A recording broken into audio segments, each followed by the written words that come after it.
របៀបប្រើរូបមន្តបូកដកគុណចែកប្រមាណវិធីបូកគឺយើងវាយសញ្ញាស្មើវាយឈ្មោះ cell ដាក់សញ្ញាលេខបូកវាយឈ្មោះ cell រួចចុច enter ឬធ្វើតាមវិធីម្យ៉ាងទៀតវាយសញ្ញាស្មើចុចលើ cell ដែលត្រូវបូកដាក់សញ្ញាលេខបូកចុចនៅលើ cell មួយទៀតរួចចុច enter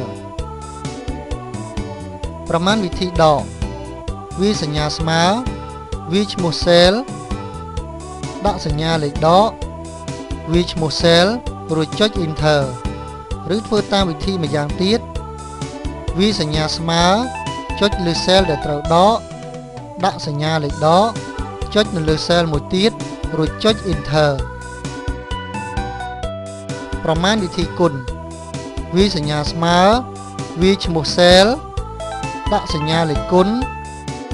វាយឈ្មោះ cell រួចចុច enter ឬធ្វើតាមវិធីម្យ៉ាងទៀតវាយសញ្ញាស្មើចុចនៅលើ cell ដែលត្រូវគុណដាក់សញ្ញាលេខគុណរួចចុចនៅលើ cell មួយទៀតរួចចុច enter ប្រមាណវិធីចែកវាយសញ្ញាស្មើវាយឈ្មោះ cell ដាក់សញ្ញាលេខចែកវាយឈ្មោះ cell រួចចុច enter ឬធ្វើតាមវិធីម្យ៉ាងទៀតវាយសញ្ញាស្មើ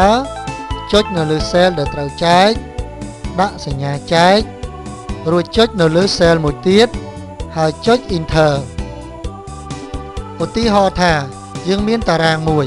ដែលត្រូវបូកសរុបដូចខាងក្រោមទី1គឺយើងចុចនៅលើ cell E2 សរសេររូបមន្តបន្ទាប់មកចុច enter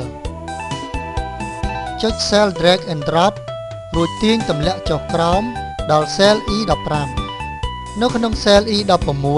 សរសេររូបមន្តបូកសរុបយើងវាយស្មើសាំបើកវងក្រចកបន្ទាប់មកយកម៉ៅទៅ select លើ cell E2 រួចអូសទាញចុះក្រោមដល់ E15 ហើយលែងម៉ៅបន្ទាប់មកចុច enter ជាការស្រេច